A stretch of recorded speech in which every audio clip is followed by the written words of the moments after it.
اچھی تلاوت ہے ماشاء اللہ.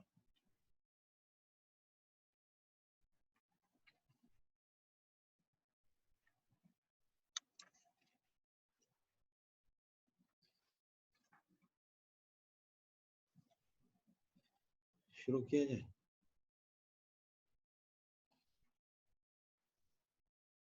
بسم اللہ الرحمن الرحیم.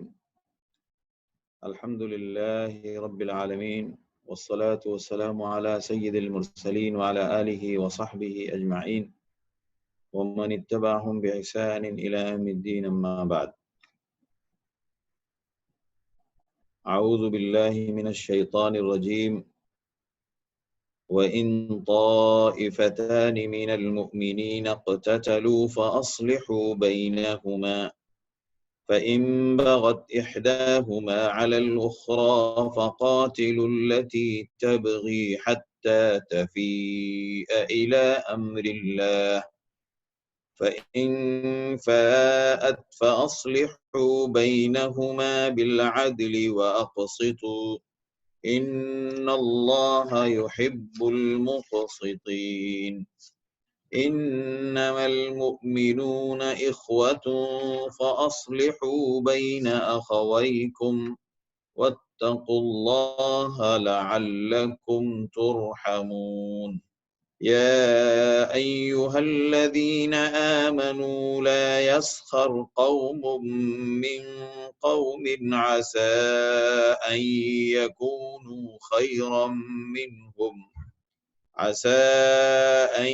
يَكُونُوا خَيْرًا مِّنْهُمْ وَلَا نِسَاءٌ مِّن نِّسَاءٍ عَسَىٰ أَن يَكُنَّ خَيْرًا مِّنْهُنَّ وَلَا تَلْمِزُوا أَنفُسَكُمْ وَلَا تَنَابَزُوا بِالْأَلْقَابِ بِئْسَ الِاسْمُ الْفُسُوقُ بَعْدَ الْإِيمَانِ وَمَن لَّمْ يَتُبْ فَأُولَٰئِكَ هُمُ الظَّالِمُونَ. صدق اللہ العظیم. سورہ حجرات جس پر ہم لوگوں کی گفتگو چل رہی ہے، سورہ حجرات کی آیت نمبر 9، 10 اور 11، یہ 3 آیتیں تلاوت کی گئیں. جیسا کہ پچھلی اس سے ماسبق آیات میں ہم لوگوں نے جو باتیں سنی اور جو اشارہ کیا گیا وہ یہ کہ اس صورت میں معاشرے کے آداب اور آپسی تعلق کے آداب کو بحال رکھنے اور اس میں کسی قسم کا کوئی خلل اور فساد نہ آئے، اس کی طرف بڑی رہنمائی ہے اور اس کی بڑی تعلیمات، وہ آداب سکھائے گئے ہیں. اچھا، وہ آداب شخصی تعلقات کے بھی ہیں اور گروہی اور جماعتی معیار اور سطح پر بھی ہیں.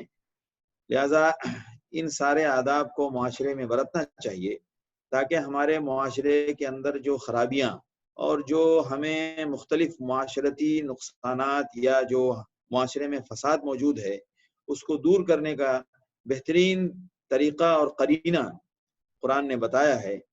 افسوس کی بات صرف یہ ہے کہ ہم اپنے تمام مسائل کو حل کرنے کے لیے دیگر تمام اسباب اور دوسری تھیوریز اور لاجک کو تو بہت استعمال کرتے ہیں، لیکن جو قرآن نے براہ راست بتایا ہے اس متن اور اس نص کو پڑھ کر اور اس کی روشنی میں قرآن پر عمل کی نیت سے عمل نہیں کرتے. ایک تو یہ ہے کہ قرآن میں لکھا گیا ہے لیکن عمل کرتے وقت یہ نیت نہیں ہوتی کہ ہمیں قرآن کی روشنی میں اپنے مسئلے کو حل کرنا ہے. قرآن ایسا کہتا ہے، نیت بھی وہی ہو، نیت ہو کہ قرآن پر عمل کرنا ہے. تو ظاہر سی بات ہے جو کچھ اللہ نے ہمیں بتایا ہے اس کے فوائد ہر حال میں ہمیں حاصل ہوں گے. لیکن سب سے زیادہ جس ذہن سازی کی ہمیں ضرورت ہے وہ ذہن سازی یہ ہے کہ ہماری اپنی نیت درست ہو. نیت کا پختہ ہونا اور نیت کا موجود ہونا اور نیت کا مستحضر ہونا یہ بہت ضروری ہے. نیت کے مستحضر ہونے کا مطلب کیا ہے؟ مثال کے طور پر ہم نے کسی کو سلام کیا، السلام علیکم ورحمۃ اللہ. ایک سلام عام طور سے معاشرے میں رواج بھی بن گیا ہے کہ ہر وقت ہم ایک دوسرے کو سلام کرتے ہیں، عادت سی پڑ گئی ہے اور عادت ہونی چاہیے اور یہ عادت بڑی پسندیدہ بات ہے اور اسلام کے ہاں مطلوب ہے.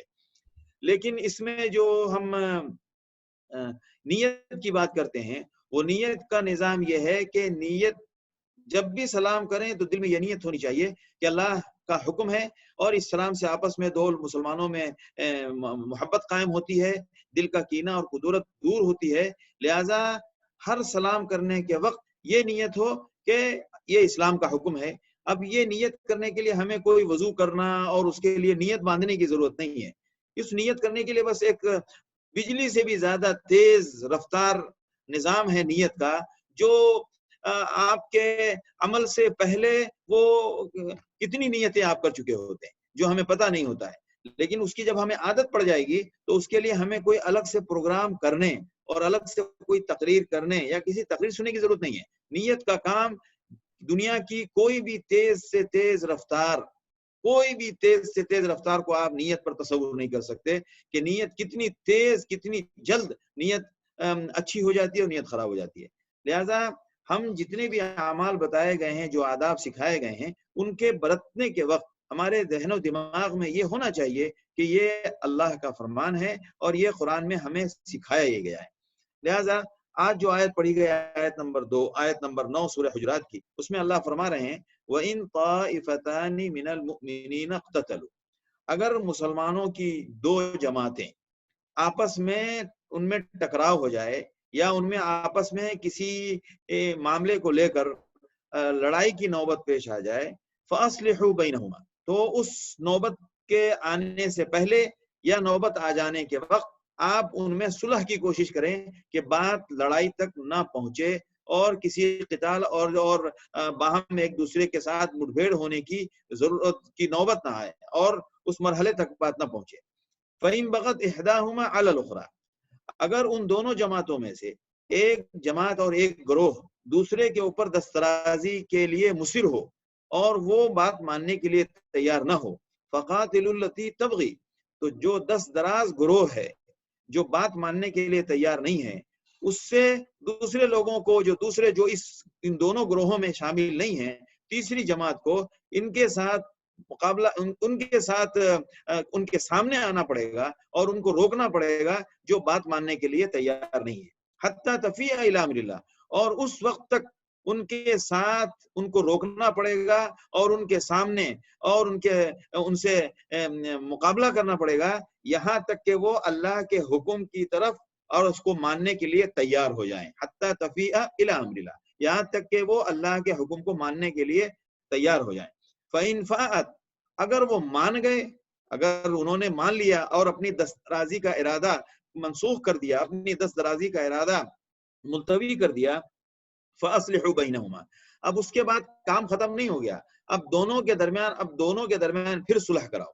فَأَصْلِحُوا بَيْنَهُمَا بالعدل، ان کے درمیان انصاف کے ساتھ صلح کراؤ. وَأَقْسِطُوا، اور ایک بات یاد رکھو کہ انصاف کا دامن تمہارے ہاتھ سے چھوٹنے نہ پائے. اور حق، قسط کسے کہتے ہیں؟ قسط کہتے ہیں جس کا جو حق بنتا ہے وہ دینا، اور عدل بھی وہی ہے. ان اللہ یحب المقسطین، اور اللہ انصاف کرنے والوں کو پسند کرتا ہے. یہ آیت نمبر 9 ہے. جس آیت کی تفسیر میں پہلے تو ہم اس کی تفصیل جان لیں کہ اگر دو گروہ، طائفہ سے کیا مراد ہے؟ طائفہ سے مراد ہے ایک ہوتا ہے جماعت، ایک ہے فرقہ، ایک ہے فوج، ایک ہے قوم. تو ایک سے زائد لوگوں کے لیے عربی میں الگ الگ الفاظ استعمال ہوئے ہیں. اسی طرح قرآن میں بھی الگ الگ جگہوں پر طائفہ استعمال ہوا ہے.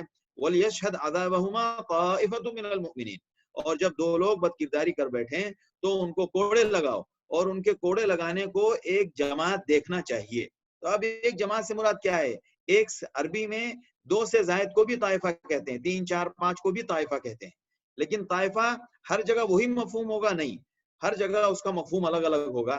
لہذا یہاں پر وَإِن طَائِفَتَانِ، چھوٹے چھوٹے دو گروہ، چھوٹی چھوٹی دو جماعتیں، جو 3 سے لے کر 10 9 12 14 یعنی جو چھوٹی جماعتیں ہوتی ہیں اس پر اس کا اطلاق ہے. فرقہ اس سے بڑی جماعت ہے، اور قوم پورے قوم کو شامل ہے. تو وَإِن طَائِفَتَانِ مِنَ الْمُؤْمِنِينَ، مومنوں کی دو چھوٹی جماعتیں. پتہ یہ چلا کہ دو الگ الگ جماعتوں میں کسی عنوان پر، خواہ وہ سماجی ہو، حتیٰ کہ ممکن ہے وہ سیاسی بھی ہو سکتا ہے، حتیٰ کہ دو جماعتوں کے درمیان جو مٹبھیڑ ہوتی ہے اور دو گروہوں کے درمیان جو مٹبھیڑ ہوتی ہے تو امت میں الگ الگ موقع پر الگ الگ نسبت سے اس طرح کے واقعات بہت ہوئے ہیں اور اس طرح کے جھگڑے بہت ہوئے ہیں. لہذا مسلمانوں کی دو جماعت میں اس طرح کے جھگڑے ہونے کا امکان موجود ہے. اور انسان ہیں، انسانوں کے مزاج ہیں، طبائع کا اختلاف ہوتا ہے، سوچ اور افکار کے اندر کبھی کبھی اتفاق نہیں ہوتا ہے، اور وہ بات جذبات کے الگ الگ لوگوں کے جذبات کی بنیاد پر بات بڑھتی چلی جاتی ہے، اور اس بات اور یہاں تک نوبت آ سکتی ہے کہ آپس میں مسلمانوں میں ہی دو جماعتوں میں کسی بات پر ٹکراؤ ہو جائے. اس بات کا امکان ہے.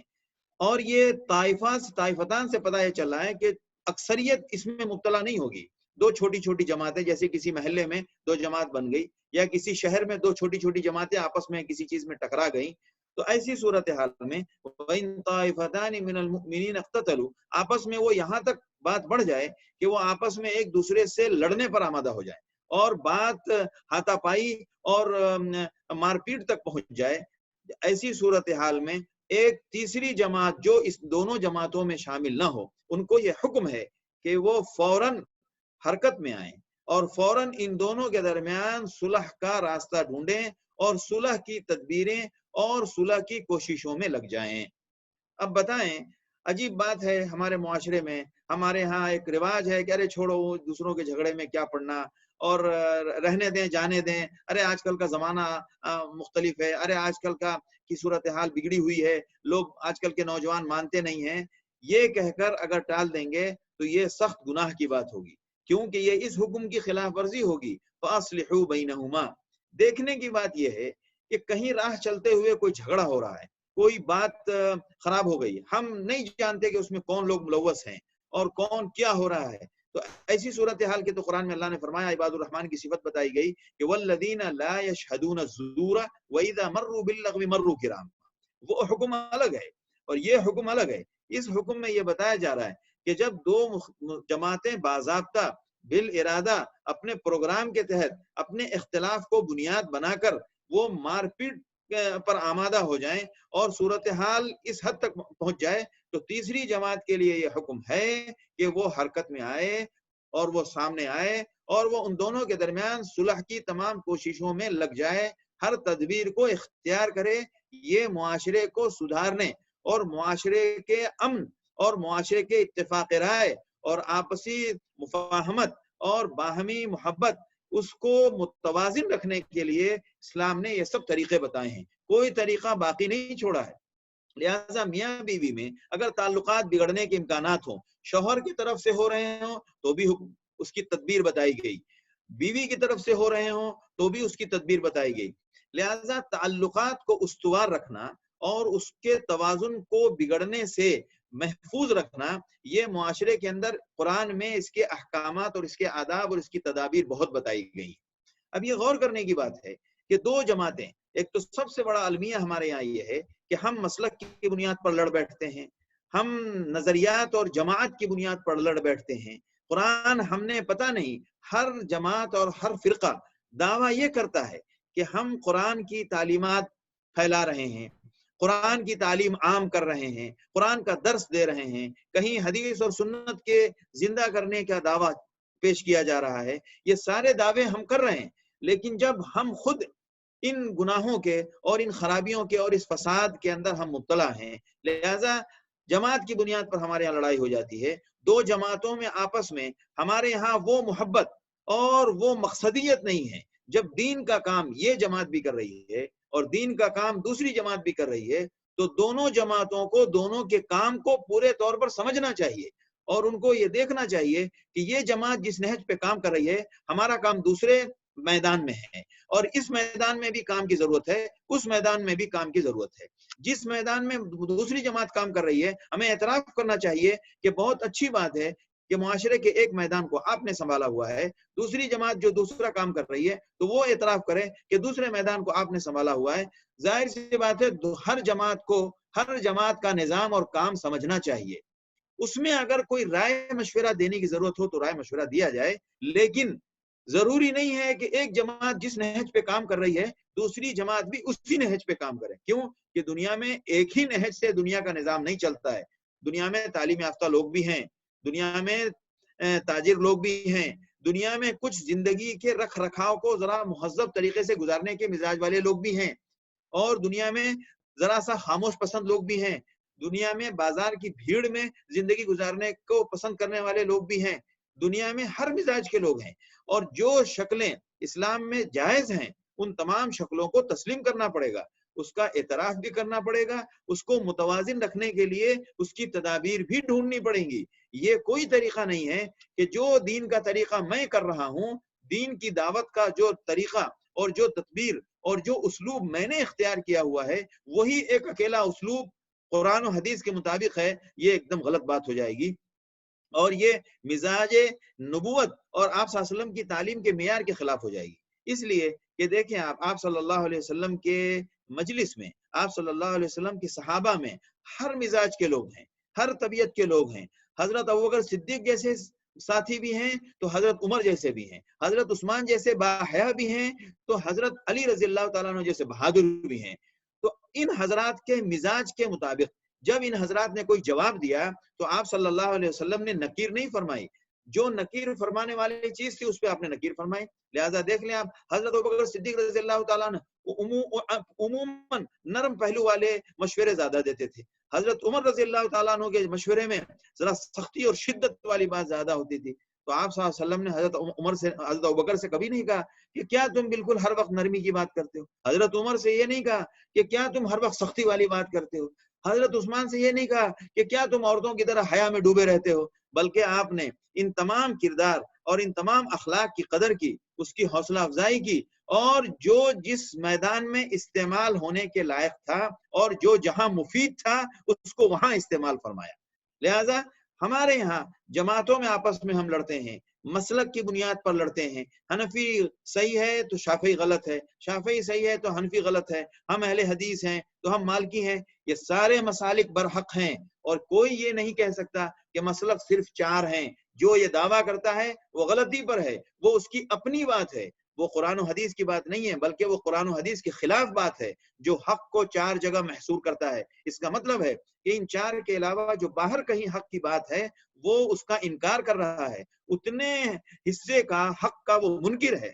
لہذا ایمان کا تقاضا یہ ہے کہ یہ 4 مسلک متداول ہوئے، لیکن حق جو بھی قرآن و حدیث پر چلنے والے لوگ ہیں وہ سب حق پر ہیں، اور وہ سب، لہذا ہمارے ہاں ہم نے مسلک پر لڑائیاں کی، ہم نے نظریات پر لڑائیاں کی، ہم نے جماعت کی بنیاد پر لڑائیاں کی، ہمارے معاشرے میں یہ سب ہو رہا ہے۔ کسی جماعت کا پروگرام ہو رہا ہے، اگر اتفاق سے دوسری جماعت کے ساتھ ٹکراؤ ہو گیا اس پروگرام کا، تو اب جناب دونوں جماعتوں میں اس پروگرام کے ساتھ لڑائی کی نوبت آ جاتی ہے۔ تو غور کرنے کی بات ہے، یہ دین کا کام ہو رہا ہے؟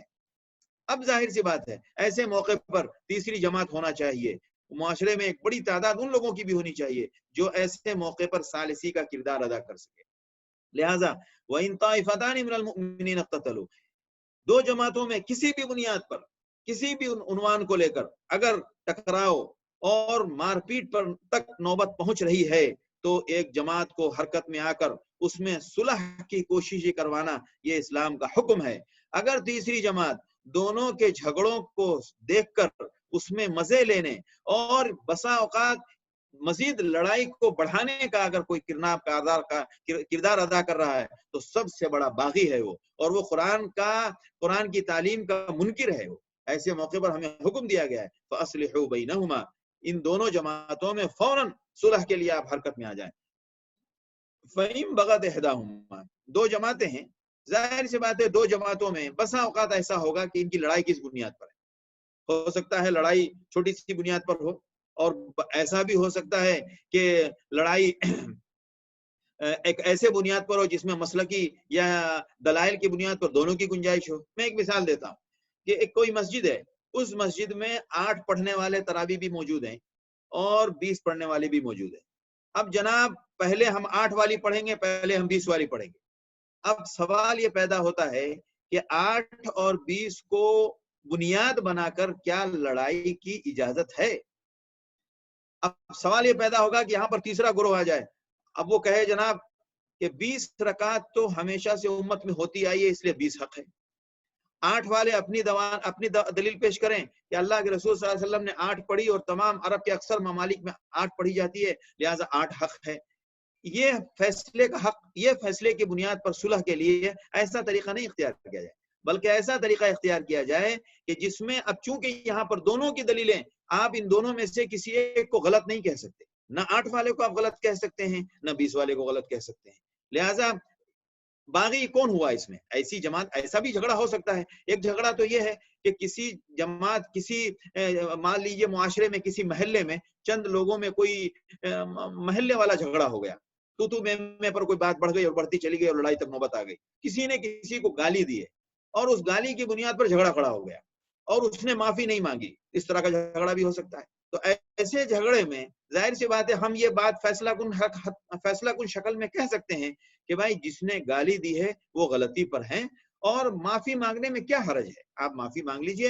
اگر وہ معافی نہ مانگے تو ظاہر سی بات ہم دوسری جماعت کو یہ سمجھا سکتے ہیں کہ بھائی اگر وہ معافی نہیں مانگ رہے ہیں تو آپ معاف کر دیجئے، انہوں نے گالی دی آپ معاف کر دیجئے. یہ ایک دونوں کے درمیان صلح کا ایک طریقہ ہو سکتا ہے.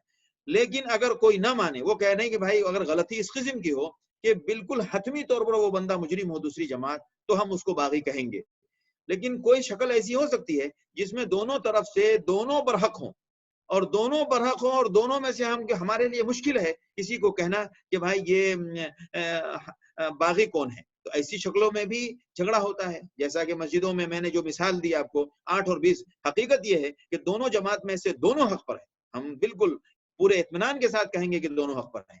لہٰذا اب اس جھگڑے کو ختم کرنے کے لیے کیا طریقہ ہے؟ ظاہر سی بات ایک تیسری جماعت کو آنا پڑے گا اور اس جھگڑے کو حل کرنے کے لیے ظاہر سی بات ہے کوئی ایسی تدبیر اختیار کرنی پڑے گی جس میں دونوں کے درمیان مزاج سازی کرنی پڑے گی. اللہ کا ڈر، تقوی، خوف الہی اور اخلاص کی بات سے ان کو سمجھانا پڑے گا کہ بھائی جب آپ دیکھ رہے ہیں کہ اس میں اجتہاد کا جھگڑا ہے، اس مسئلے کو جھگڑا بنانے کا ہمارے لیے جواز ہی نہیں ہے، تو اس کو حل کرنے کے لیے کسی نہ کسی شکل میں کوئی نہ کوئی صلح کی تدبیر اختیار کرنی پڑے گی. بہرحال اس میں بڑی دانشمندی کی بات ہوتی ہے. بسا اوقات کوئی بندہ یہ آ کے فیصلہ کر دے کہ بھائی 8 چونکہ کم ہے تو آپ پہلے پڑھ لیں. کوئی آدمی عقل مند یہ آ کے فیصلہ کر دے کہ بھائی 20 والوں کو زیادہ ٹائم لگتا ہے، ان کو پہلے پڑھنے دیں. نہیں، یہ دونوں طریقے میں ظاہر سی بات ہے کسی ایک پہلو میں بات کو توازن قائم نہ رکھنے والی بات ہوگی. لہٰذا وہاں سب سے زیادہ ذہن سازی کی ضرورت ہے.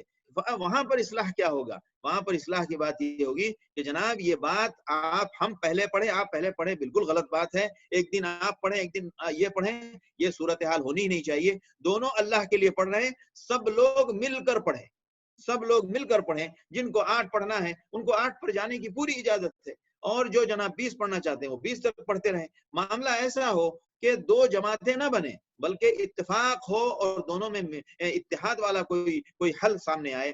لہذا فاصلحوا بینہما، ہر موقع پر ہر جھگڑے کے لیے صلح کی تدبیر الگ الگ ہوگی، حرکت میں آنا پڑے گا. قرآن یہ کہتا ہے. قرآن نے تدبیریں نہیں بتائی کیونکہ تدبیریں مختلف ہوں گی. ہر ملک کا مزاج الگ ہے، ہر محلے اور ہر گاؤں شہر کا مزاج الگ ہے.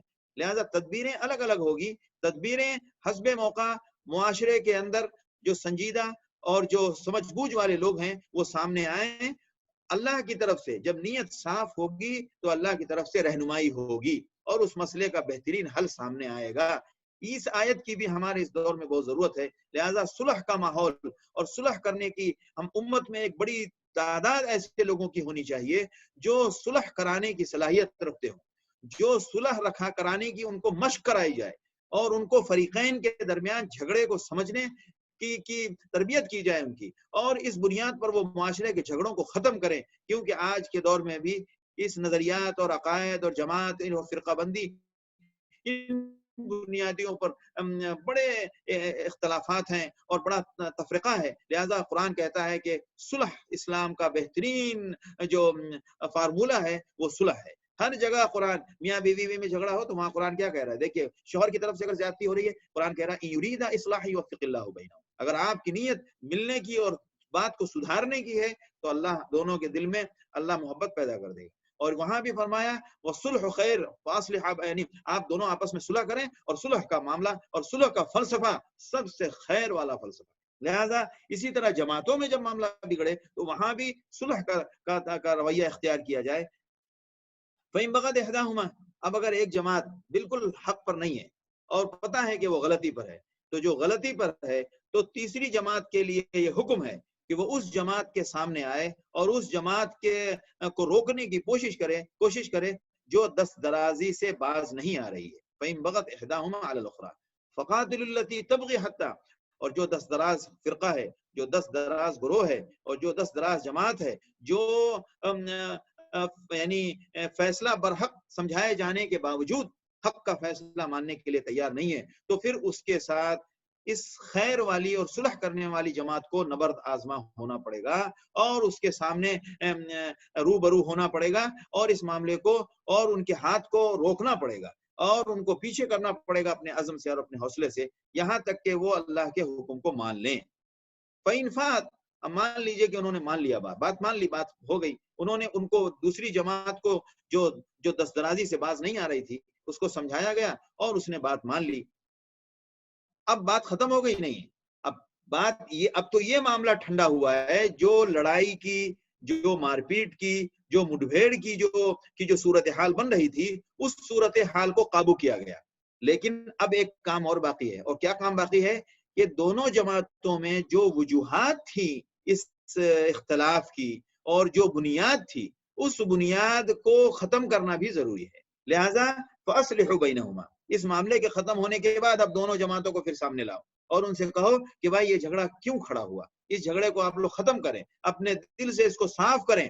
یعنی پورے طور پر جماعت کا اختلاف ختم ہو کے ان دونوں کو آپس میں مل جانا چاہیے. یہ نہیں کہ ہم نے لڑائی کو قابو کر لیا، لڑائی کو روک دیا اور ہمارا کام ختم ہو گیا. نہیں، لڑائی کے ختم ہونے کے بعد ان دونوں کو ملانا بھی ہے. فَأَصْلِحُوا بَيْنَهُمَا بِالْعَدْلِ، اور انصاف کے ساتھ، کہ جس کی جو غلطی تھی، طاقت، کسی کی مروت، کسی کی محبت کی بنیاد پر ہمیں کام نہیں کرنا ہے بلکہ انصاف کی بنیاد پر. لہذا 2 مرتبہ آیا لفظ فَأَصْلِحُوا بَيْنَهُمَا بِالْعَدْلِ وَأَقْسِطُوا، انصاف کے ساتھ اور قسط کے ساتھ. قسط کا مطلب جس کا جتنا قصور تھا اس کو اتنا بتائیے اور اس کو اتنا اپنے معاملے میں رجوع کرنے کی تنبیہ کیجیے اور ترغیب دیجیے. لہذا فَأَصْلِحُوا بَيْنَهُمَا بِالْعَدْلِ وَأَقْسِطُوا، اور عدل کسے کہتے ہیں؟ ہر معاملے میں برابری کرنے کو عدل نہیں کہتے ہیں. عدل کہتے ہیں جس کا جو حق ہے وہ اس کو دیا جائے. صاحب حق کو حق دینا، یہ ہے عدل. برابری، مثال کے طور پر ایک لائن میں آپ 500 لوگوں کو کھڑا کر دیں اور اس کے بعد ہر بندے کو آپ ایک ہی معیار کا راشن دے دیں. جو اکیلا زندگی گزار رہا ہے اس کو بھی آپ نے 5 کلو دیا، جس کے 5 بچے ہیں اس کو بھی 5 دیا، اور جس کے 12 فیملی میں ممبر ہیں ان کو بھی آپ نے 5 کلو دیا. یہ عدل نہیں ہے. عدل یہ ہے کہ عدل کا ایک ضابطہ بنائیں کہ بھائی ایک آدمی کے اوپر عمر کی قید، جو بھی آپ نے قید بنائی، جس کا جو حق ہے وہ دینا چاہیے. صاحب حق کو حق دلانا، یہ ہے عدل اور انصاف. اس کا نام ہے عدل. برابری کرنے کو عدل کبھی بھی نہیں کہتے ہیں. برابری میں ہر حال میں ناانصافی کا خطرہ ہے. عدل کہتے ہیں صاحب حق کو اس کا حق دلانا. اعط کل ذی حق حقہ، ہر صاحب حق کو اس کا حق دو. یہ عدل کی بہترین تعریف ہے. ان اللہ یحب المقسطین، بے شک اللہ انصاف کرنے والوں کو بہت پسند فرماتا ہے. اب اس آیت کے ساتھ میں ایک ہلکا سا اشارہ کروں، جو عام طور سے تفسیر کی کتابوں میں جو صحابہ کے درمیان جو آپسی طور پر جو اختلاف رائے یا کسی سیاسی یا کسی انتظامی مسئلے کو لے کر صحابہ کے درمیان جو معاملات ہوئے تھے، وہ معاملات اور ان واقعات کو ضروری نہیں ہے کہ ہم اس آیت کے ساتھ آج بھی جوڑیں. اس وقت جب یہ صورتحال پیش آئی، ان حضرات نے اس آیت کی روشنی میں اپنا مسئلہ حل کیا. انہوں نے قرآن کے مطابق عمل کیا. ہم نے ان سے یہی سیکھا ہے کہ جب بھی کوئی معاشرے میں کوئی ایسا نزاع کھڑا ہو 2 جماعتوں میں، فریقین میں، تو وہی رویہ ہم بھی اختیار کریں جو ان حضرات نے کیا جو 2 جماعتوں میں ہو گیا تھا اور انہوں نے قرآن کی روشنی میں اس کو حل کیا. عام طور سے اس آیت کی تفسیر بیان کرتے وقت لوگ اس واقعے کو صحابہ یعنی خلفائے راشدین کے اخیر زمانے میں اور اس کے بعد میں جو واقعات پیش آئے ان کو ضرور اس آیت کے ساتھ ذکر کرتے ہیں. اس کا کہیں کہیں نقصان یہ نظر آتا ہے کہ وہ ایسے نازک تاریخ کے مراحل تھے اور وہ تاریخ کا ایسا عجیب انتشار کا دور تھا جس میں شرپسند لوگ پورے طور پر اسلام اور اسلام کے نظام کو ہر قسم سے نقصان پہنچانے اور اس کی بنیادوں کو ہلانے کی ہر ممکن کوشش کر رہے تھے اور اس کے لیے انہوں نے کوئی کسر باقی نہیں چھوڑی. لہذا جب زمانے میں جو حالات ہوتے ہیں اس حالت کو سمجھنا اور اس موقع پر اگر توازن بگڑ گیا تو اس صورتحال کا اندازہ لگانا صاحب زمانہ کے علاوہ کوئی نہیں کر سکتا۔ آج ہمارے لیے اس زمانے کو 1300 سے زائد سال، 1350 سال، تقریباً 1400 سال کہیں، بلکہ 1400 سال تقریباً گزر چکے ہیں، اور اب ہم ان حالات کا اندازہ آج کے اس ٹیکنالوجی اور اس ذہنیت اور آج کے اس تعلیم و تربیت والے دور میں اندازہ لگانے کی کوشش کریں، بالکل ہم اندازہ نہیں لگا سکتے۔ ہم تو آج سے 50 سال پہلے سفر کی جو مشقتیں تھیں اور سفر کی جو پریشانیاں تھیں، ان پریشانیوں کا ہم اندازہ نہیں لگا سکتے جو آج ہم ہیں، جن حالات میں ہم ہیں آج۔ اور آج کی پریشانی کی، آج کے سفر میں جو پریشانیاں ہیں، اس پریشانی کو 50 سال پہلے والے اندازہ نہیں لگا سکتے۔ اس زمانے کے اندر کچھ پریشانیاں تھیں تو سہولتیں بہت تھیں، آج کے زمانے میں کچھ سہولتیں ہیں تو پریشانیاں بہت ہیں، تو نہ آج کی سہولت اور پریشانی کا ہم اندازہ لگا سکتے ہیں اور نہ وہ لگا سکتے تھے۔ ان حالات میں سفر کیسے کیا جاتا ہے اور ان حالات میں سفر میں اسباب سفر کیا رکھے جاتے ہیں، وہ ہم بالکل اندازہ نہیں لگا سکتے۔ ہر زمانے کا معاملہ الگ ہوتا ہے۔ یہی حالت سیاست کا ہے، یہی حالت کھانا پکانے کا ہے۔ آج آپ کے کچن میں پنکھا بھی موجود ہے، آج آپ کے کچن میں آپ ایئر کنڈیشن بھی لگا لیتے ہیں، اور پہلے زمانے میں کھلی دھوپ میں بسا اوقات بعض لوگ کھانا بناتے تھے، اور کھانا بنانے کی ترتیب الگ ہوتی تھی، تو اس زمانے کی مشقت کو آج کے زمانے کے لوگ محسوس نہیں کر سکتے، اور اس زمانے میں جو سہولت تھی وہ آج حاصل نہیں ہے۔ تو یہ ہمیشہ یاد رکھیں کہ کسی بھی آیت کو سمجھنے کے ساتھ اگر پرانی تاریخ کے ساتھ اس کی کوئی نسبت جوڑی جا رہی ہے تو یہ ضرور دیکھنا چاہیے کہ ہم اس کو کما حقہ نہیں سمجھ پائیں گے جیسا وہ دور تھا، اور وہ آج کے دور پر سمجھنے کی جو کوشش کرتے ہیں یا کتابوں کی جو تفصیلات ہے اس کی روشنی میں سمجھنے کی کوشش کرتے ہیں، تو اس سے نقصان یہ ہوتا ہے کہ وہ صحابہ کا دور تھا، بڑی بڑی شخصیات تھیں، اور وہ بہرحال قرآن و حدیث پر عام تجربے اور تحقیقات اور تاریخ کی تفصیلات سے یہ ثابت ہے کہ وہ قرآن و حدیث پر عمل میں ان سے کوتاہی نہیں ہوتی تھی، اور عام طور سے وہ اللہ کے حکم کے سامنے بالکل رک جانے والے تھے۔ ان سب کے باوجود اگر آج کے دور میں ہمیں کچھ ایسی صورتحال نظر آ رہی ہے جو ایسا لگ رہا ہے کہ یہ تو قرآن کے خلاف نظر آ رہا ہے، یہ تو اللہ کے رسول صلی اللہ علیہ وسلم کی تعلیم کے خلاف نظر آ رہا ہے، تو ہم قیامت میں ہم سے یہ پوچھا نہیں جائے گا، تلک امۃ قد خلت لہا ما کسبت ولکم ما کسبتم، یہ ولا تسألون عما كانوا يعملون، وہ لوگ تھے، وہ گزر گئے، جو ان سے ہو سکا وہ انہوں نے کیا، اور آپ سے جو ہو رہا ہے وہ آپ کر رہے ہیں، انہوں نے کیا کیا وہ ہم آپ سے نہیں پوچھیں گے۔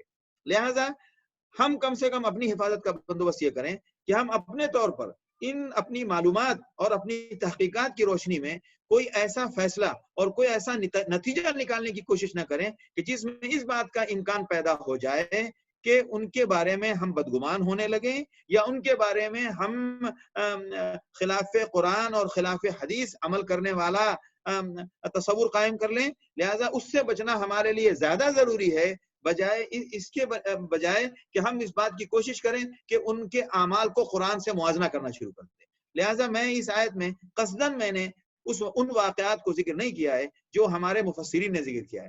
مفسرین نے ذکر کیا ہے، بے شک اس سے علم میں اضافہ ہوا، اور انہوں نے اس واقعے کو، ان حالات ان تاریخی واقعات کو قرآن کی ان آیات کے ساتھ اس کی نسبت دیکھی، انہوں نے اپنی کتابوں میں ذکر کیا۔ لیکن آج کے دور میں بلا ضرورت امت کو جو ان سے ان کے روزمرہ کی زندگی اور ان کے اعمال سے جو متعلق نہیں ہے موضوع، اس موضوع کو اس سے ان کو آشنا کرانا یا اس موضوع میں ان کو الجھانا، مجھے ایسا لگتا ہے کہ یہ ان کے عقیدے پر کہیں نقصان نہ ہو، یا ان کے اسلاف کے تعلق سے جو گمان ہونا چاہیے اس گمان کو کوئی نقصان نہ پہنچے، اور خود اپنے عمل کو کسی قسم کا کوئی خلل واقع نہ ہو۔ لہذا اس نسبت سے اس کا ذکر کرنا ضروری نہیں سمجھتا۔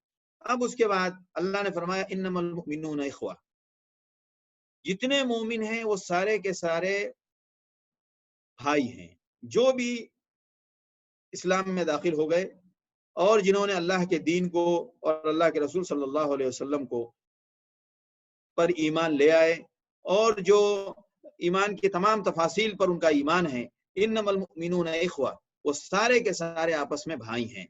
فاصلحوا بین اخویکم، لہذا ہمیشہ اپنے بھائیوں کے درمیان ہمیشہ سدھار کی کوشش میں لگے رہو اور ہمیشہ ان کے اندر کسی قسم کا فساد اور کوئی بگاڑ پیدا ہونے نہ پائے، ان تدابیر کو ہمیشہ مد نظر رکھو، اور ہمیشہ ہماری کوشش یہ ہونی چاہیے کہ مسلمانوں میں اتفاق، اتحاد، اور ان میں اگر کوئی فساد واقع ہو رہا ہے تو اس کو دور کیا جائے۔ یہ غور کرنے کی بات ہے، بہت اہم آیت ہے۔ آیت پورا قرآن کا ترجمہ ہم جان لیں، اور جب معاشرے کے اندر اہم چھوٹی چھوٹی آیتیں ہیں جو ہمارے معاشرے کی ہمالیائی طرز کی جو خرابیاں ہیں وہ دور ہو جائیں، ہم اس پر تو عمل کرتے نہیں، اور ہم جناب پورے قرآن کے ترجمے اور تفسیر کو اتنی ترجیح دیتے ہیں، تو یہ ہمارے لیے افسوسناک مرحلہ ہے۔ ہمیں کوشش یہ کرنی چاہیے کہ جو کچھ بھی ہم نے پڑھا ہے ہم پہلے اس پر عمل اور اس کو بروئے کار لانے کی کوشش کریں۔ اللہ ہم سے عمل دیکھنا چاہتا ہے، ایمان کے ساتھ ایمان کا لازمہ ہے عمل۔ اسی لیے قرآن میں آپ دیکھیں ہر جگہ قرآن ساتھ میں ذکر کرتا ہے الا الذین آمنوا وعملوا الصالحات، آمنوا وعملوا الصالحات، آمنوا وعملوا الصالحات۔ لہذا ایمان اور عمل صالح لازم اور ملزوم ہے۔ ایمان کا مطلب ہی ہے کہ اب ہم کو عمل کرنا ہے، ایمان کا مطلب یہ نہیں ہے کہ ہم کو اب مومن کہلانا ہے، ایمان کا مطلب ہی ہے کہ ہم کو اب عمل کرنا ہے۔ تو انما المؤمنون اخوہ، سارے مسلمان بھائی ہیں۔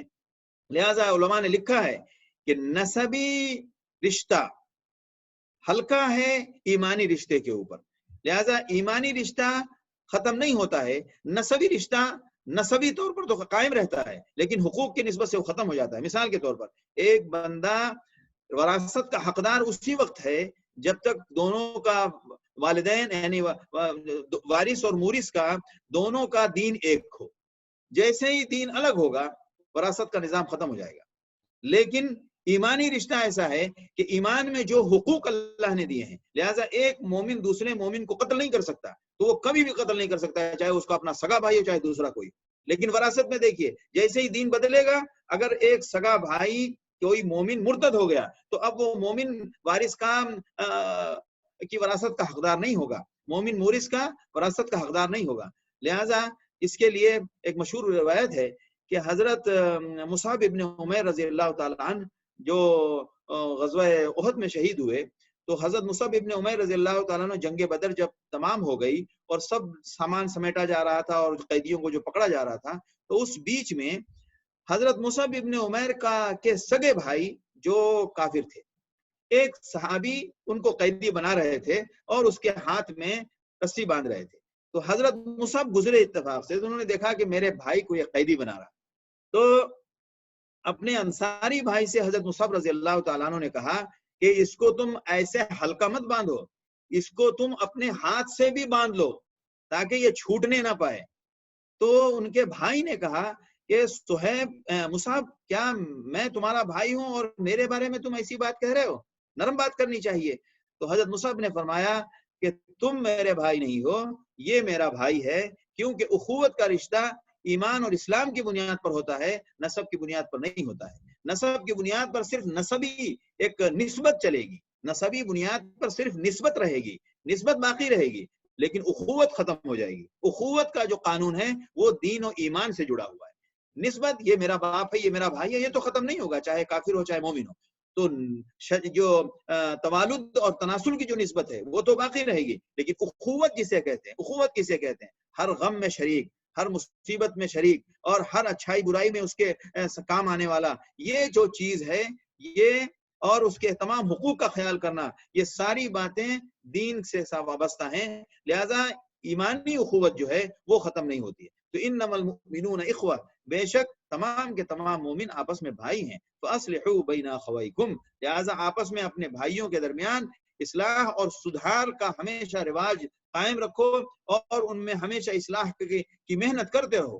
اس لیے کہ اور ایسے واقعات بہت ہوئے اور ان تمام واقعات کو سامنے لانے کی ضرورت نہیں ہے، لیکن اس نسبت سے آپس میں مسلمانوں کے تعلقات کو بحال رکھنے کی نسبت سے بہت ساری روایتیں ہیں۔ لہذا حدیث صحیح بخاری صحیحین کی روایت ہے کہ اللہ کے رسول صلی اللہ علیہ وسلم فرما رہے ہیں لا تحاسدوا، یہ آپس میں دو مسلمان بھائیوں میں کوئی فساد پیدا نہ ہونے پائے، اور اگر پیدا ہو جائے تو اس کو سیدھا کرنا ہے، تو فساد واقعی ہی نہ ہو، وہ یہ آداب ہے۔ لا تحاسدوا، آپس میں ایک دوسرے کی کسی نعمت اور کسی خوشی اور اس کی کسی اچھائی پر حسد مت کرو. ولا تباغضوا، اور آپس میں ایک دوسرے سے نفرت مت کرو، ایک دوسرے سے بغض مت رکھو. اللہ ہمیں یہ سب صفات اور اخلاق نصیب فرمائے. بے شک یہ کہنا آسان ہے، کرنا مشکل ہے، اور بے شک یہ وہ اصول اور یہ وہ جڑیں اور بنیادیں ہیں جو ہمارے تمام معاشرے کی خرابیوں کو مٹا کر صاف کر دے گی. ولا تباغضوا، آپس میں ایک دوسرے سے بغض مت رکھو. ہر ایک کے لیے تمہارے دل میں محبت ہونی چاہیے. محبت کے لیے ضروری نہیں کہ ہر ایک کے لیے آدمی جا کے معانقہ کرے اور ہر ایک کے ساتھ ہر ایک کی سلام دعا ہونا ضروری ہے. نہیں، تمام مسلمان آپس میں ایک دوسرے کے بارے میں دل صاف رکھیں. ایک بندہ جا رہا ہے، ہاں بھائی وہ اچھا بھائی اچھا مسلمان ہے، ہمیں اس کے بارے میں کوئی غلط دماغ میں بات پیدا نہ ہو، کوئی نفرت پیدا نہ ہو اور نہ کوئی دوسری قدورت والی بات آئے. ولا تجسسوا، اور توہ میں بھی مطلب ہو، یعنی کسی اس کے اعمال اور اس کی نقل و حرکت کے اوپر نظر مت رکھو، یہ کہاں جاتا ہے کیا کرتا ہے. ولا تحسسوا، اسی طرح آپس میں تنہائی میں جو کہیں کہیں آدمی کھڑے ہو کر بات سنتا ہے، کوشش کرتا ہے، جیسے بغل میں ہی بیٹھا ہوا ہے اور بغل میں بیٹھا ہوا ہے اور جناب اس سامنے والے کو یہ پتا چل رہا ہے کہ یہ تو میری بات نہیں سن رہا ہے، تو اب لیکن ہم اس کی بات سن رہے ہیں. ایک صاحب بات کر رہے ہیں اور ایک صاحب سوئے ہوئے ہیں، انہوں نے سمجھا کہ یہ سوئے ہوئے ہیں لہٰذا وہ اپنی کچھ مشغولیت میں ہیں. اب جناب وہ اپنے آپ کو سویا ہوا پیش کر رہے ہیں. لہٰذا ایسا مت کرو. اگر تم جگے ہوئے ہو تو تم اپنی حرکت سے واضح کرو کہ تم جگے ہوئے. اگر تم کسی کی بات سن رہے ہو تو تمہیں معلوم ہونا چاہیے کہ تم اس کو واضح کرو، مطلب تمہاری حرکت سے یہ مظاہر ہو جانا چاہیے کہ آپ یہ نہ سمجھیں کہ ہم آپ کی بات نہ سن رہے ہیں. تو ایسی حرکت کرنا کہ سامنے والے کو دھوکا ہو اور وہ آپ کے بارے میں کچھ اور سوچے، تو ایسا مت کرو. ولا تناجشوا، اور اسی طرح آپس میں تناجش مت کرو، یعنی آپس میں رنجشیں مت رکھو. وکونوا عباد اللہ اخوانا، اور اے اللہ کے بندو آپس میں سب بھائی بھائی ہو جاؤ. اسی طرح بہت سارے اصول سکھائے گئے ہیں. ولا یبع بعضکم علی بیع بعض، اگر ایک بندہ کوئی سودا کر رہا ہے تو اس سودے کے ہونے کے وقت آپ وہاں قریب نہ رہیں. اگر آپ قریب کھڑے ہیں تو آپ یہ ظاہر نہ ہونے دیں کہ آپ بھی اس کے کسٹمر ہیں. کیوں کہ جو بیچنے والا ہے وہ یہ دیکھے گا کہ ارے میرے ایک کی جگہ 2 کسٹمر ہو گئے تو اس کی نیت میں فساد آئے. لہٰذا ایک طور پر ایک کے درمیان، دونوں کے درمیان، خرید و فروخت کے درمیان جب پورا بات طے پا جائے تب آپ سامنے ظاہر ہوں یا آپ اپنی بات کو پیش کریں. اگر سودا ہو گیا تو قصہ ختم. اگر سودا نہیں ہوا تو آپ سامنے آئیے کہ مجھے بھی چاہیے. سودے کے بیچ میں آپ مت آئیے سامنے، کیوں؟ یہ حرام ہے، اور ایسا سودا کرنا حرام ہے، ایسا بیچنا بھی حرام ہے اور ایسا خریدنا بھی حرام ہے. اسی طرح المسلم اخو المسلم، مسلمان مسلمان کا بھائی ہے. لا یظلم، کبھی اس کے اوپر ظلم نہ کرے، کبھی زیادتی نہ کرے. خواہ وہ ہمارے پاس کام کرتا ہو، خواہ وہ ہمارے گھر کا فرد ہو، خواہ وہ ہمارے معاشرے کا فرد ہو، خواہ وہ ہمارے گاؤں کا فرد ہو، خواہ وہ دنیا کا کہیں کا ہو، مسلمان مسلمان کے اوپر ظلم نہ کرے. ولا یخذل، اور کہیں وہ پھنس گیا تو اس کو یوں ہی نہ چھوڑ دے بلکہ اس کی مدد کر کے اس کو اس پریشانی سے نکالنے کی کوشش کرے. لا یخذل، خذلہ کا مطلب ہوتا ہے کسی کو بے سہارا چھوڑ دینا. ہمارے ساتھ جہاں تک ممکن ہے ہمیں یہ کرنا چاہیے. اب ایسا نہ ہو کہ کسی کا ٹکٹ کا مسئلہ پھنس گیا اور جناب وہ ایئرپورٹ میں کوئی بات ایسی آپ اس کو کچھ حل کرنا چاہ رہے ہیں اور آپ کی فلائٹ کا ٹائم بھی ہے اور آپ کے لیے اعلان ہو رہا ہے کہ this is final call for that passenger, اور آپ جناب اس کے مسئلے کو حل کرنے میں لگے ہوئے ہیں. تو یہ موقع بھی دیکھنا چاہیے. ان سے معذرت کریں تاکہ ان کو احساس ہو کہ آپ ان کا مسئلہ حل کرنا چاہ رہے تھے.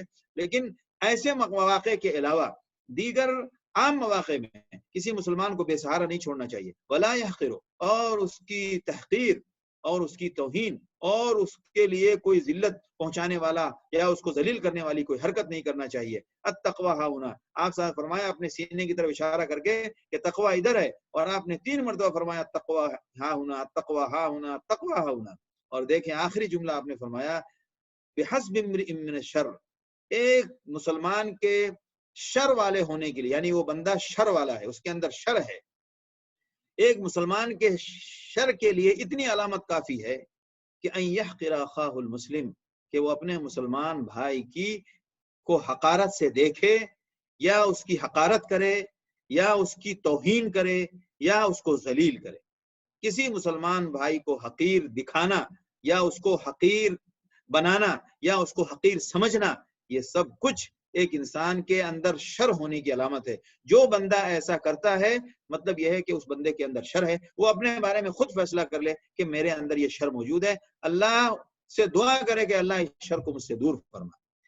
کل المسلم علی المسلم حرام، مسلمان کے لیے پورا حرام ہے، یعنی اس کا خون بھی حرام ہے، اس کا مال بھی حرام ہے، اس کی آبرو بھی حرام ہے. مطلب اس کی جان کی بھی حفاظت کرنی ہے ایک دوسرے مسلمان کو، اور دوسرے مسلمان کو اس کے مال کی بھی حفاظت کرنی ہے، اور دوسرے مسلمان کو اس کے آبرو کی بھی حفاظت کرنی ہے۔ اس کی جان پر بھی کوئی حملہ نہ کرے، اس کے مال پر بھی کوئی حملہ نہ کرے، اور اس کی آبرو پر بھی کسی کی ہمت اور جرات نہ ہو۔ یہ مطلب ہے اس حدیث کا۔ لہٰذا انما المؤمنون اخوہ، مسلمان آپس میں سب بھائی ہیں، لہٰذا آپس میں ایک دوسرے کے سدھار والا ماحول پیدا کرو، معاشرے کو خوبصورت اور معاشرے کو خوشگوار اور معاشرے کو حسین بنانے کی کوشش کرو۔ یہ وہ گلدستے ہیں جو معاشرے کے ہر کونے اور ہر گھر کے سامنے رکھ دیے جائیں تاکہ معاشرہ باغ و بہار ہو جائے۔ یہ اسلام کی ایسی حسین تعلیمات ہیں جس کو اختیار بھی کرنا چاہیے، جس کو کر کے دکھانا بھی چاہیے، اور اس کو بڑے پیمانے پر امت میں پھیلانا پڑے گا۔ ہمارے بعض ساتھی جو اپنی چھوٹی چھوٹی حاجت کو لے کر اسلام کی ان سے جو غلط تصویر ظاہر ہو رہی ہے، اس میں ہم آپ کو محنت کرنا پڑے گا۔ اللہ نے ہمیں یہ موقع دیا ہے کہ ہم محنت کریں اور یہ پیغام وہاں تک پہنچائیں کہ اسلام کی تعلیم کیا ہے، اسلام کیا کہتا ہے۔ ہمارے عام طور سے گلی کوچوں میں آپ دیکھیں، بعض لوگ حتیٰ کہ وہ عرب میں بھی ہے غیر عرب میں بھی ہے کہ اگر گلی میں کوئی پانی پھینکنا ہوا تو ہم فوراً وہ پانی اٹھا کے گلی میں پھینک دیتے ہیں۔ وہ پانی گلی میں مت پھینکیے، اس پانی کو وہاں پھینکیے جو پانی پھینکنے کی جگہ ہے، کیونکہ آپ جب راستے میں کوئی چلے گا اس کو تکلیف ہوگی۔ لہٰذا صفائی بھی معاشرے کا ایک گلدستہ ہے۔ آپس میں ایک دوسرے پڑوس ہیں، مسلمان ہیں، پڑوسی تو غیر مسلم بھی ہو تو اس کا بھی حق ہے۔ اگر مسلمان ہیں، ایک معاشرے میں گلی کے ایک کونے پر رہنے والا مسلمان دوسرے گلی پہ رہنے والا، یا کسی محلے میں یا کسی خاص بڑے پوش ایریے میں کسی بھی علاقے میں مسلمان رہتے ہوں تو ہر ایک دوسرے سے واقف ہوں، ہر ایک دوسرے کا نمبر ہو۔ آج تو پرائیویسی اور وی آئی پی پروٹوکول کو اتنا ہم مینٹین کرتے ہیں کہ ہم جناب نمبر نہیں دیتے، اور نمبر مل گیا تو جن کے پاس نمبر ہو وہ نمبر کا غلط استعمال بھی کرتے ہیں۔ حقیقت یہ ہے کہ ایسی کتنی پریشانیاں معاشرے کی ہیں جو ان آداب کی وجہ سے ختم ہو جائیں۔ سینکڑوں مسائل ایسے ہیں جو ہمارے ہزاروں روپے بچ جائیں ان اخلاق کو اختیار کرنے کی وجہ سے۔ اگر ڈاکٹر اپنے اخلاق ٹھیک کر لے، اگر ایک آفیسر اپنے اخلاق ٹھیک کر لے، اگر ایک ٹیچر اپنے اخلاق ٹھیک کر لے، اگر ایک معلم اور ایک امام اپنے اخلاق ٹھیک کر لے، یہ جتنے معاشرے کے لوگ ہیں وہ سارے اپنے اخلاق اگر ٹھیک کر لیں تو آپ یقین کیجئے معاشرے میں جو ہمیں رات دن جانوروں کی طرح محنت کر کے کمانے کی ضرورت پڑتی ہے وہ ضرورت ختم ہو جائے، اور کافی ضرورتیں ہماری ان برکتوں سے پوری ہو جائیں۔ لہذا یہ اخلاق سکھائے اس لیے گئے تاکہ ہمارا معاشرہ حسین ہو، اور ہر ایک مسلمان دوسرے کو جانتا ہو، ہر ایک مسلمان دوسرے کی جان و مال کی حفاظت کرتا ہو، ہر ایک مسلمان دوسرے مسلمان کے لیے محبت کرتا ہو، اور ہر ایک مسلمان دوسرے مسلمان سے لڑنا پسند نہ کرتا ہو۔ اللہ تعالی ہمیں یہ اوصاف اور ہمیں یہ خوبیاں نصیب فرمائے۔ اس کے بعد آیت ہے وَأَصْلِحُوا بَيْنَ أَخَوَيْكُمْ وَاتَّقُوا اللَّهَ لَعَلَّكُمْ تُرْحَمُونَ، اور اللہ سے ڈرو تاکہ تم پر رحم کیا جائے۔ پتہ یہ چلا کہ یہ اخلاق ہمیں تقوی بھی دیں گے، اور ان اخلاق سے تقوی کے ساتھ اللہ کی رحمت بھی آئے گی۔ دیکھ رہے ہیں آپ آیت کو اللہ نے ختم کس پہ کیا ہے؟ انما المؤمنون اخوۃ فاصلحوا بین اخویکم، بے شک تمام مسلمان آپس میں بھائی ہیں، لہذا اپنے بھائیوں میں اس کو سدھارنے اور اس کو اچھا کرنے کی کوشش کرو، اور واتقوا اللہ، اللہ سے ڈرو، اللہ سے ڈرو کہ ان احکام کو ہمیں برتنا ہے، لعلکم ترحمون، تاکہ تم پر رحم کیا جائے۔ لہذا یہ چیزیں اگر رحمت چاہیے اللہ سے تو ہمیں یہ سارے اعمال اختیار کرنے چاہیے۔ اب دیکھیں یہ جو مومنوں مسلمانوں کے درمیان آپس میں اصلاح ذات البین اور فساد مٹانے، فساد قلب ہو، فساد اخلاق ہو، فساد معاملہ ہو، اس کو دور کرنے کے لیے اب اور مزید آگے اللہ عجیب حسین آداب بیان کیے جا رہے ہیں۔ وہ ہے آیت نمبر 11، یا ایھا الذین آمنوا لا یسخر قوم من قوم عسى ان یکونوا خیرا منهم، اے ایمان والو کوئی قوم، کوئی جماعت کسی جماعت کا مذاق نہ اڑائے، کوئی گروہ کسی گروہ کا تمسخر نہ کرے، اس کی ہنسی نہ اڑائے۔ عسى ان یکونوا خیرا منهم، ممکن ہے کہ وہ ان سے بہتر ہوں، جو مذاق اڑا رہے ہیں ان سے بہتر وہ ہوں جن کا مذاق اڑایا جا رہا ہے۔ قرآن یہ فارمولہ بتا رہا ہے کہ ظاہر کو دیکھ کر کبھی بھی فیصلہ مت کرو، حتیٰ کہ بظاہر وضع قطع بہت عالمانہ ہو، صوفیانہ ہو، زاہدانہ ہو، متقیانہ ہو، اس کے باوجود کسی کو یہ حق نہیں ہے کہ وہ دوسرے کا مذاق اڑائے. ہو سکتا ہے ایک جگہ وضاقتہ تقوی والی اخلاص والی نظر آ رہی ہے، لیکن جو اندر سے اللہ کے نزدیک زیادہ مقبول اور پسندیدہ ہے وہ ہے جہاں یہ نظر نہیں آ رہا ہے. لہذا اکثر علماء نے کہا ہے کہ کبھی بھی لباس کو دیکھ کر کسی کے تقوی کا اندازہ مت لگانا. جیسا کہ آج کل ہمارے معاشرے میں ٹوپی، کرتا، پیجامہ اور اس طرح کی چیزیں جو عام صوفی اور درویشوں کا لباس ہوتا ہے، اس کو ہم نے یہ سمجھ لیا ہے کہ یہ پہنچے ہوئے لوگ ہیں. بالکل غلط بات ہے. ایک پینٹ، شرٹ، کوٹ اور ٹائی پہن کے بھی ایک بندہ بہت بڑا متقی ہو سکتا ہے. اس بات کو کہنے میں کوئی حرج نہیں محسوس کرنا چاہیے. اگر اس نے حرام حلال کا اہتمام کیا، اگر اس نے امانت میں خیانت نہیں کی، اگر وہ اخلاق میں بہت اچھا ہے، اگر وہ اپنے گھر اور گھر کے باہر بہت اچھا ہے، اگر وہ اپنی ملازمت میں بہت اچھا ہے، اگر وہ اپنی ذمہ داریوں میں بہت اچھا ہے، بے شک وہ بڑے بڑے جبے اور بڑے بڑے دستار والوں سے بڑھا ہوا ہے. اگر وہ اپنے اخلاص میں بہت پہنچا ہوا ہے، اگر وہ اللہ کی خشیت اور تقوی میں بہت فائق ہے، تو ظاہر سی بات ہے اس کا درجہ اونچا ہے. لباس سے یہ کبھی ظاہر نہیں ہوگا، یہ یاد رکھیے. کبھی بھی لباس سے ظاہر نہیں ہوگا، بلکہ لباس سے ہمیشہ دھوکا ہوا ہے. ہمیں اپنی امت کو اور اپنی جماعت کو یہ سمجھانا چاہیے کہ وہ لباس کو اصول نہ بنائیں اور لباس کو بنیاد نہ بنائیں، ظاہری وضاقتہ کو بنیاد نہ بنائیں. عام طور سے تجربے میں یہ ضرور ہے کہ وضاقتہ کا کچھ نہ کچھ دخل ہوتا ہے، لیکن اس کا مطلب یہ نہیں ہے کہ جس کی وضاقتہ نہیں ہے تو وہ قابل تسلیم نہیں ہے، نہیں، وہ قابل اعتراف نہیں ہے. نہیں، ایسا بہت ممکن ہے کہ جس کی وضاقتہ ہمیں تقوی کے معیار پر نظر نہیں آ رہی ہے، لیکن در حقیقت وہ بہت متقی ہو. کسی ایک معاملے میں تقوی کے نظر نہ آنا، اس کا مطلب یہ نہیں ہے کہ وہ باقی چیزوں میں بھی متقی نہیں ہے. مثال کے طور پر ایک بندے نے داڑھی نہیں رکھی ہوئی ہے، تو داڑھی کے سلسلے میں ایک کوتاہی اس سے ہو رہی ہے، اور اس تقوی میں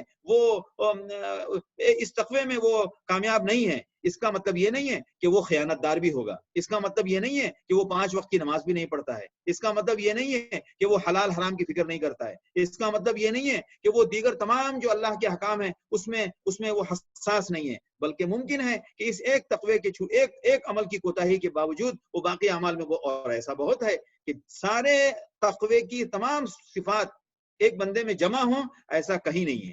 لہذا کبھی بھی لباس اور وضاقتہ کو دیکھ کر کسی کا تمسخر اور کسی کا مذاق نہیں اڑانا چاہیے. لا يسخر قوم من قوم عسى ان يكونوا خيرا منهم، ممکن ہے وہ ان سے بہت اچھے ہوں. ولا نساء من نساء عسى ان يكن خيرا منهن، اسی طرح عورتوں کا مذاق نہ اڑائیں، کیونکہ ممکن ہے جن کا آپ مذاق اڑا رہی ہیں وہ آپ سے بہتر ہوں. ولا تلمزوا انفسکم، اور اپنے آپ کو القاب، نئے القاب مت دو.